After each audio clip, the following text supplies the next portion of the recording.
Hello, my name is Dr. Scott Young, and we're talking about a short set of series. Each one of them, we're going to try to make them 5 to 10 minutes long, and we are talking about NESARA. Now, in my book, I have this thing called NESARA and the Mark of the Beast. So, we're going to jump right in there.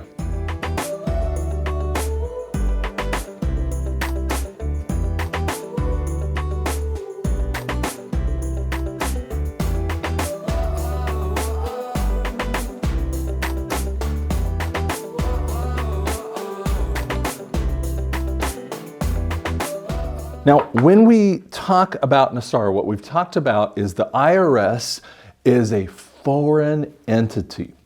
It takes our money from income taxes and it goes directly to the Treasury, directly then to the Federal Reserve. The Federal Reserve takes 6%. We're talking about all these bankers, Chase Bank and all these ones, BOA, they take 6% of your money on top. Then they filter it back in and give you cash back. It is a fascinating Ponzi scheme if I've ever seen one. As you understand what it's trying to do, it is killing Americans. And frankly, it's not just figuratively killing, it's literally killing. We have about $80 trillion of debt. Now, I want you to think about this because the reality is that Donald Trump figured this stuff out. They were talking about this for year upon year upon year. And NESARA really wasn't known by almost anyone until around 2020. Now, I'll talk to you a little bit about that in just a little bit, but I want to share with you the problem about the Federal Reserve. Now, any financial person knows the Federal Reserve is a problem, but you always look at it as like a debt that I've got to pay. So if I owe you $500, I look at it as like, I've got to pay that debt. You know, most Americans want to pay their debts. They want to follow the law, you know, all this kind of stuff, right? We want to do that. And that's the goodness inside of most Americans. But what you have to realize is that what NESARA was really about is saying, listen, if you didn't know everything within it, you don't have to pay it. And there are ways to take care of this. Now, Greece in 2009 had the same debt crisis problem. By the way, every central bank has a debt crisis problem. And they love it. They love it because they take from us, they steal from us all the time. But what Greece did is 40% of the government was 40% of the people work for the government. You're like, what? That's so top heavy. So what they did is they shoved the debt off of a cliff and they had no answer and it took them all down. But what it did is it took all the EU down. So, Britain and Germany and France, the big players had to jump in and pay off some of their debts. And I mean, it was really hard for people. And that's one of the debt crisis points that were coming up. And that's some of the crazy things that were happening to people. Now, some people think we're going to have the same problem. Well, if we go toward the cabal, the globalist Great Reset, yeah, that's exactly what we would do.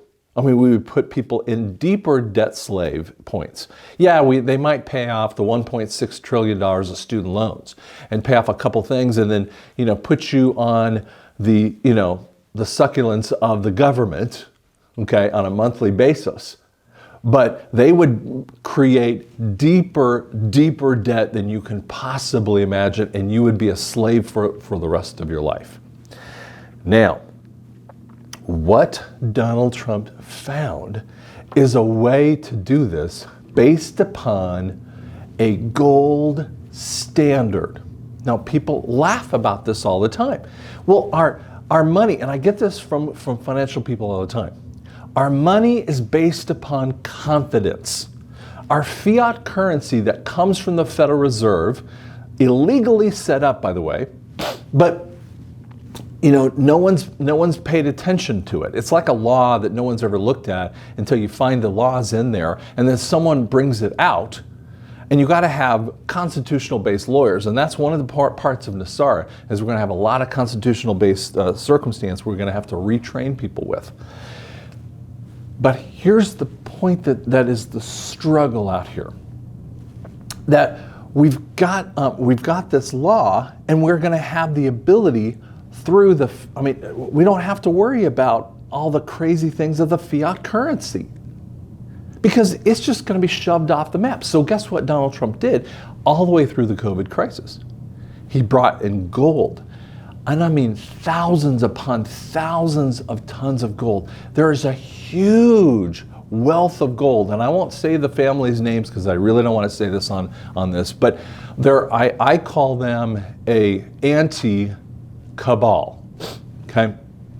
And that anti-cabal has the cash, and they've wanted to free Americans so many times, because you got to first free America, and then you can do the rest of the world. You see, they gave more than $83 trillion toward the payoff of the debts that we have. They put $10 trillion just for the gold reset. That's just for the monies that they need with the gold. And $47 trillion over here to the rest of the world. And that would have paid off all of this stuff. And we would have had okay, I know I'm saying the Great Reset is the globalist, but the NESARA thing, basically, you're not going to owe anything of that stuff. Now, some people would disagree with me about mortgages, and that's fine if we want to get into a little bit of argument or conversation about that. But the reality is, all of that stuff is illegal in the way that it's done. When you look at the way that interest is calculated, it's called fractional based calculations. They front end on a 30-year loan or a 7-year loan of something, a car or whatever that might be, they front end all the interest, knowing that you're never really going to get to the end of that loan for the most part. You might trade off the car and have paid only this amount of the principal and this amount of interest, kind of thing. And this is the same thing with a house. You paid off that much principal, but hopefully your house is raised in price, therefore you can flip it into another house, And then when you can't, it becomes a foreclosure issue. And then the bank takes that thing and goes and resells it. You see how the craziness happens in there? This is the stuff. And you don't owe the debt, because the anti-cabal families have come in and they were going to pay this. By the way, it was supposed to be paid a long time ago. Now that's going to be the subject of our next video. So thank you so much.